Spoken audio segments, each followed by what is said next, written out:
За дотоод хоосрол нь бидэд яаж их хвчлэн мэдэгдвэ гэвэл за нэгдүгээрт бол мэдээж насын явахаар тийм үү 40 гараад 50 гараад зарим үед янз янз л байдаг баг.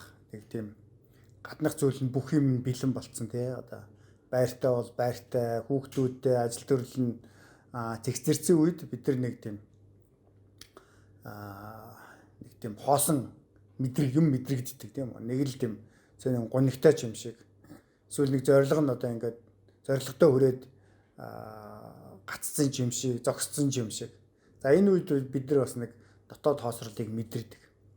За зарим үед бид нар нэг том зорилгод хүрээд за нэг зорилго тавиад нэлээд олон жил зорилгодоо хүрээд тэгээд дахиад бас бид нар нэг тийм хоосролыг мэдэрдэг. Одоо ингээд цаашаа ингээд зорилгодоо хүрсэн болохоор цаашаа ингээд дахиад одоо явах утга байхгүй болцсон юм шиг ингээд сэтгэлээр унаад. Гэтэ энд бол сэтгэл зүйн хувьд бол эмгэг бол байхгүй.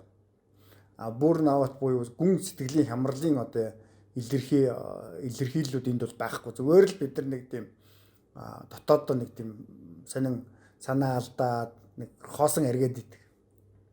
За иймэрхүү зүйлүүдийг дотоод хоосрол гэж нэрлэдэг. За энэ ихэвчлэн одоо биднэрт түрүүн хэлсэн хоёр том шалтгаанаас үүсч эхэлдэг. Мэдээж одоо энд бол олон шалтгаанууд байдаг. За энд мэдээж бид нар ингээд гадаад орчин зүйлд их хамааралтай хүмүүс тийм үү? Хамааралтай орчин үед ялангуяа нэгсэндээ зорилгоуд тийм ээ. Тим хийх ёстой, ийм хийх ёстой гэдэг. Гэхдээ арга хэлэг гэж байдаг. Ягаад вэ гэвэл бид нар заавал одоо гадаад зүйл, дотоод хөгжил хоёрыг бол нэлээд анхаарч явах хэрэгтэй. Заримдаа бид нар хит их гаднах үйл явдалд анхаарал хандуулснаас нэгсэндээ одоо өөрийнхөө дотгошоо одоо харахыг орхигдуулснаас болж бид нар яг дотоод хоосролд ордог. Нэгээд бид нар мэдэрдэг. Тэгэхээр энд бид нар ер нь яах ёстой вэ гэвэл хүн ер нь чадвал тийм үү хичээвэл гадна дотнох энэ хоёр үйлийг ер нь тэнцүү барьж явал хэцүүгээр.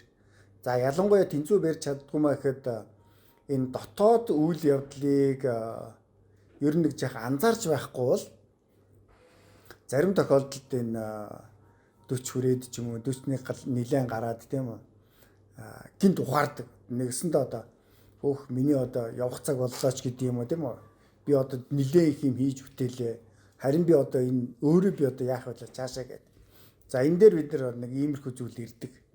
Тэгэхээр энийг яах вэ гэвэл энэ үед бид нар мэдээж одоо дотооддоо анхаарч эхэлнэ. Нэгэсэндээ одоо академик боловсролоос гадна нөгөөний боловсролдоо анхаарч эхэлнэ. Оюуны боловсролдоо анхаарч эхэлнэ. Бяцлал хийж эхэлнэ.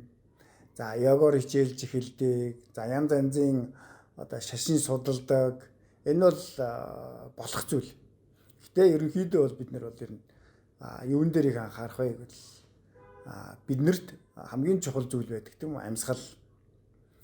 За энэ дээр бол бид нар анхаарал тавиад эхлээд хүн яаж юм нэгсэндээ одоо бяцлалын ихэн одоо үеийг одоо өөрдөө бэлдэж гин гэсэн. Анхааралтай амьсгалдаа анхаарал тавиад нэгдүгээр зүйл. За хоёр дахь зүйл нь бол ажиглах үйл нэг ухаан байгаа юм.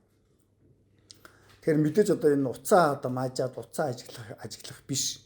Ер нь эргэн тойрныхоо бүх зүйлийг ажиглаж сурах хэрэгтэй. За энэ үйл явдал яагаад ийм үйлдэл болоо? Ил нь одоо надад ямар харагдаж байна? Тэгвэл далд нь одоо ямар харагдаж байна гэх. Аливаа зүйлийг ажиглаж эхлэх.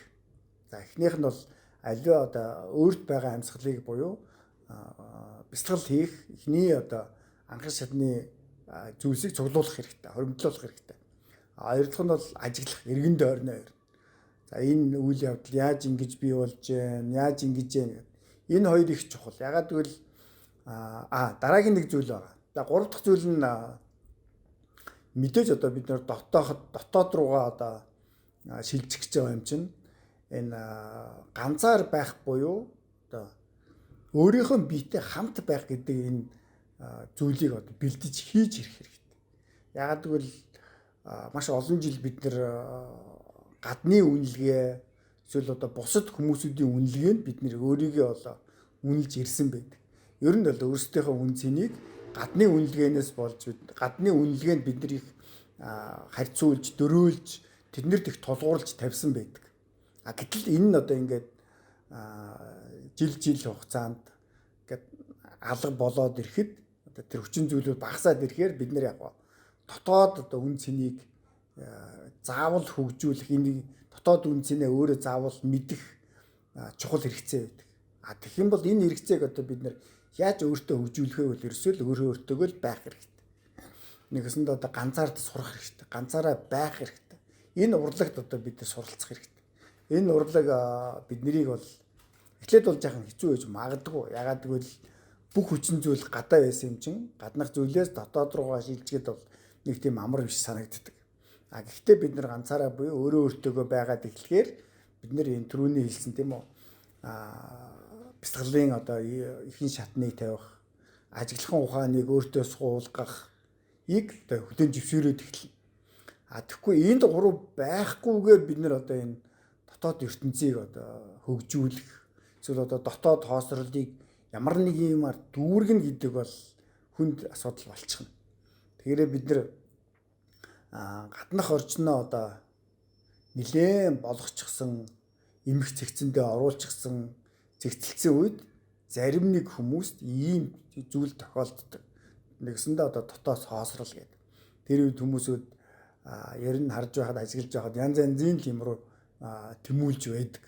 Гэхдээ энэ гурван шатаар одоо эхлэх нь миний хувьд их зүйтэй гэж бодож байна. Яагаад гэвэл ээш тийшээ самуурахгүй ер нь бол маш нэлээд тийм том юм өөртөөгөө одоо ажиллах том зүйлийг эхлүүлэх одоо хамгийн гурван одоо тийм тулгуур одоо баг нь хөлн болох болж магадгүй. Ингээд ер нь бол бид нэр гаднах зорилгыг тийм үү их биелүүлдэг, тэрийг их бүтээдэг.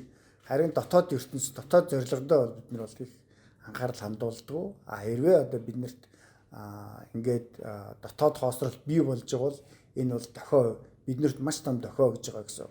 За одоо ер нь болчихсон байх шүү.